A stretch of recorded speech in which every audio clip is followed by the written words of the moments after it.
انہوں نے بھی لکھا ہے کہ ایک بیٹا، بہت کماؤ بیٹا، دبئی سے سالوں کی کمائی کے بعد اپنے گھر آ رہا تھا، اور یہ بچہ ہندوستان آیا اور گاڑیوں سے، سواریوں سے اپنے گھر بس پہنچنا چاہتا تھا،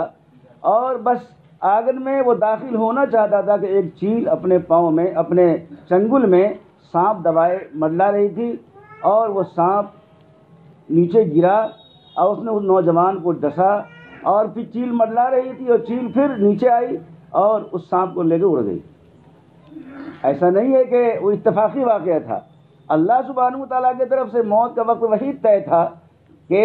اللہ کی طرف سے موت کا فیصلہ ہو اور یہ جوان ہمیشہ کے لیے موت کے آغوش میں چلا جائے۔ تو موت کس کو کب آئے گی یہ اللہ کے علم ہے، کبھی بچے کو موت آتی ہے، کبھی جوان کو آتی ہے، کبھی بوڑھے کو آتی ہے،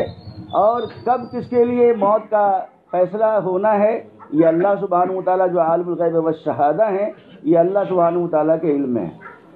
آقا صلی اللہ علیہ وسلم جو پوری کائنات کے سب سے بڑے محترم اور کائنات کے وجود کا ذریعہ اور واسطہ ہیں، آقا صلی اللہ علیہ وسلم کو دنیا میں نہیں آنا ہوتا تو کائنات کا نظام نہیں بنتا، وجہ تخلیق کونین ہے آقا صلی اللہ علیہ وسلم، لیکن 63 سال کی عمر میں اللہ سبحانہ وتعالیٰ کی طرف سے فیصلہ ہوا اور آقا صلی اللہ علیہ وسلم بھی انسانوں کے نگاہوں سے اوجھل کر دیے گئے۔ معلوم ہوا کہ بڑا ہو یا چھوٹا،